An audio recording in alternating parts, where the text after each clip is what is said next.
Viewers, today latest update from Ethiopia, Tigray and Eritrea. Viewers, according to the sources, Eritrea ground forces shelled Tigray and position again.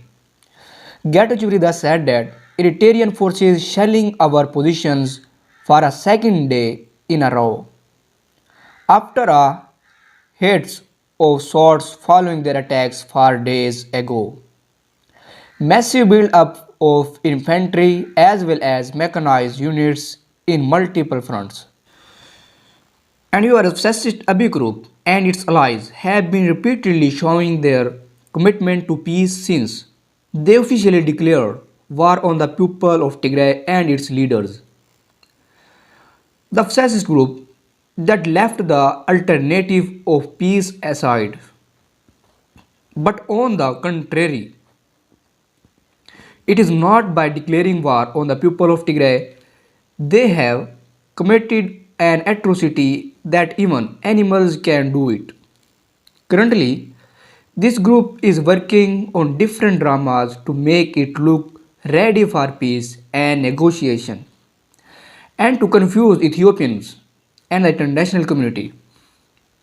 The group that started the drama by telling you not to enter Tigray was the day after the decision that the Tigray army tried to enter Tigray and tried repeatedly to enter Tigray.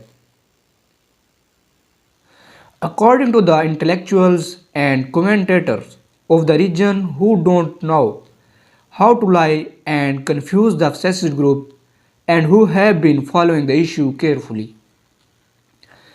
The group that committed genocide on its own people cannot be ready for peace.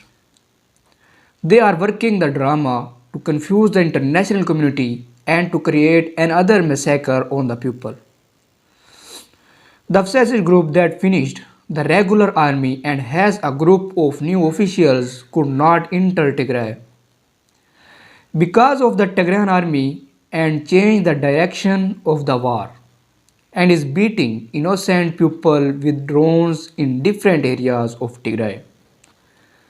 The scholars who said the fascist group is doing their best to end the people of Tigray by man-made hunger is working with their allies to destroy the people of Tigray from the earth.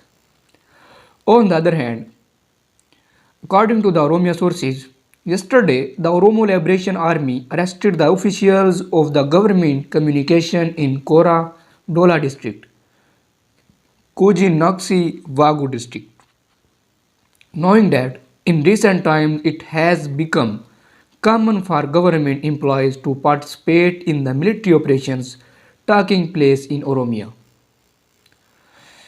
And viewers, according to the latest news is that Eritrea ground forces shelled Tigray and positions again. Eritrean forces shelling our positions for a second day in a row after a hiatus of sorts following their attacks 4 days. 4 days ago, massive build-up of infantry as well as mechanized units in multiple fronts. So viewers, this is the latest update about it. For more latest report, please subscribe my YouTube channel. Thanks for watching.